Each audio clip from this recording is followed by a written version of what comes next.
Municipal secretary से अधिकारियों के पास फाइल मूव करी गई और यूडी को इलेक्टेड गवर्नमेंट को पास करके एलजी साहब के पास भेज दी गई। अभी वो प्रिसाइडिंग ऑफिसर नियुक्त करने में सक्षम नहीं है क्योंकि माननीय मुख्यमंत्री अरविंद केजरीवाल जी का ओपिनियन उनको नहीं मिला। पहले माननीय मुख्यमंत्री अरविंद केजरीवाल जी को गिरफ्तार कर लिया लोकसभा चुनाव के मद्देनजर।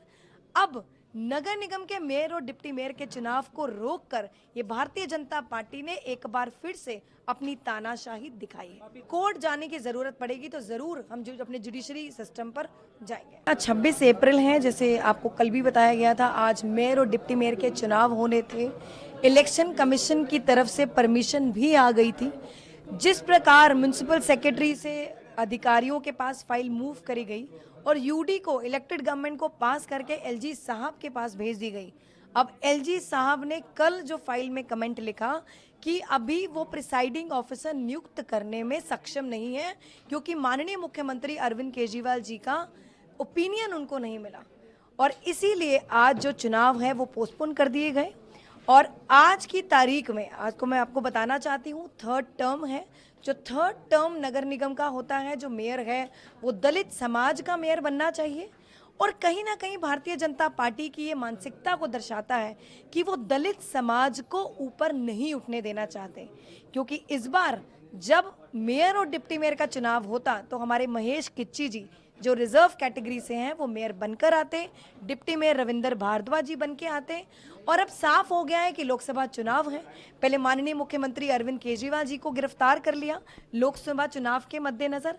अब नगर निगम के मेयर और डिप्टी मेयर के चुनाव को रोककर ये भारतीय जनता पार्टी ने एक बार फिर से अपनी तानाशाही दिखाई है। आप इस मुद्दे को लेकर कोर्ट जाने की प्लानिंग कर रहे हैं आप लोग?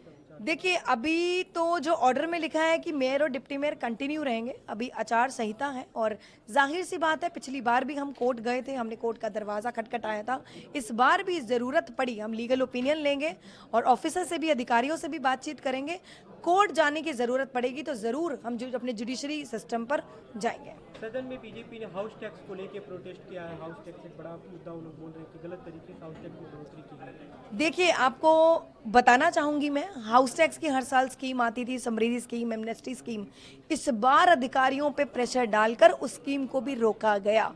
कहीं ना कहीं दिल्ली की जनता हाउस टैक्स देने को बिल्कुल राजी थी और इस स्कीम को रोककर हाउस टैक्स में जो हमारा रेवेन्यू भी जो कम हुआ है वो इस वजह से ही हुआ है।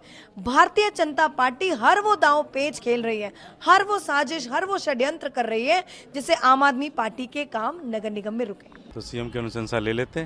किसने रोका उनको सीएम की अनुशंसा लेने से? भाई, सीएम किसी मिनिस्टर को अपॉइंट कर सकते थे, मिनिस्टर अनुशंसा दे देता। लेकिन आपकी नीयत पहले से ही खराब थी।